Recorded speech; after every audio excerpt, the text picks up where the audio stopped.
किसी ने बड़े कमाल की बात कही है कि लोग कभी हंसने की वजह से नहीं मरते, लोग मर जाते हैं क्योंकि वो हंसना भूल जाते हैं। 3 बाबाओं की कहानी सुनाता हूँ। एक गांव से दूसरे गांव, दूसरे से तीसरे में जाते थे, लेकिन शिक्षा नहीं देते थे, प्रवचन नहीं देते थे, लोगों से बात भी नहीं करते थे, बस एक ही काम करते थे।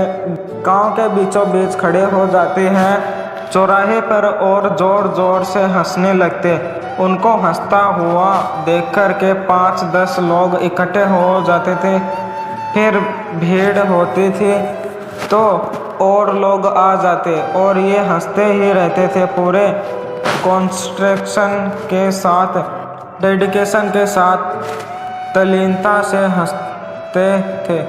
इतना कि जो लोग खड़े होते थे आजू बाजू उनको भी यहाँ आ जाते थे और सब लोग हंसते चले जाते थे। पूरा गांव इकट्ठा हो जाता। गांव हंसी के समुद्र में डूब जाता। लोग अपनी चिंताएं, अपना दुख दर्द भूल कर के सिर्फ हंसते चले जाते।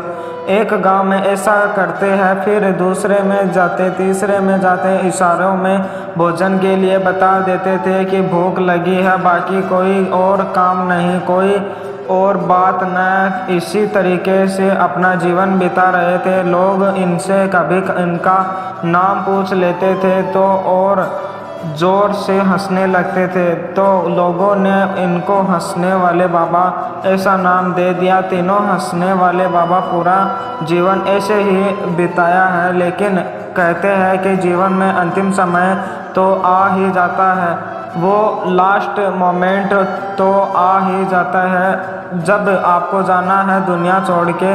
तो इनमें से एक बाबा की ज़िंदगी में आ गया। एक गांव में रुके हुए थे, शाम का समय था, उनकी तबीयत खराब हुई। इशारों में बाकी दोनों को फटाफट से बुलाओ। वैद्य जी को बुलाया गया। वैद्य जी ने काफ़ी इलाज किया लेकिन बचा नहीं पाए। रात में 1:30-2 बजे के लगभग उस एक बाबा की जान चली गई। अब यह बात जंगल में आग की तरह है, इस गांव में फैल गई, गांव से दूसरे गांव में, तीसरे गांव में फैल गई। लोगों को इस बात का दर्द नहीं हो रहा था कि वो व्यक्ति की जान चली गई, उनको यह था कि जो बाकी के 2 हैं, अब उनका एक साथी चला गया है, अब तो वो पक्का रोएंगे। हम उन्हें रोते हुए देखना चाहते हैं। तो उनकी अपनी अपनी सोच। तो अगली सुबह का लोग इंतज़ार करने लगे। भीड़ इकट्ठी हुई और लोग चल पड़े देखने के लिए कि अब तो दोनों रो रहे होंगे अपने साथी की मौत पर। जैसे पास जा रहे थे, हंसने की आवाज़ आ रही थी। थोड़ा और पास गए तो देखा कि वो और ज़ोर से हंस रहे हैं, इतना तेज़ हंस रहे हैं जितना तो जीवन में कभी नहीं। और लाश रखी हुई थी उनके पास में। दोनों बाबा जो बचे हुए थे, दोनों हंसे जा रहे थे। लोगों ने जाकर के समझाने की कोशिश की कि आपका साथी चला गया, कितने इमोशनलेस वो आपके अंदर इमोशन से ही नहीं, आपका साथी चला गया दुनिया छोड़ करके।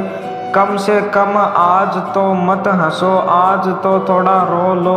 वो जो बाकी के 2 बाबा थे जीवन में पहली बार बोले। उन्होंने कहा कि हम तीनों में शर्त लगी थी कि जो भी दुनिया पहले छोड़कर के चला जाएगा, बाकी दोनों उसकी मौत पर हंसेंगे। हमारा ये साथी आज शर्त जीत गया, हम हार गए। हम अपनी हार पर, इसकी जीत पर हंस रहे हैं। अब अंतिम संस्कार की बारी आई। चिता पर लेट आना था तो लोगों ने कहा, भाई कपड़े बदल लो, नए कपड़े पहनते हैं, परंपराएं हैं। तो बाकी के 2 बाबा ने कहा कि नहीं, इसकी भी हमारे बीच में जो बात हुई थी, उसने कहा था कि जब मेरा अंतिम संस्कार हो रहा हो तो मेरे कपड़े मत बदलना, इन्हीं कपड़ों में मुझे लिटा देना, क्योंकि मैं कभी अशुद्ध हुआ ही नहीं।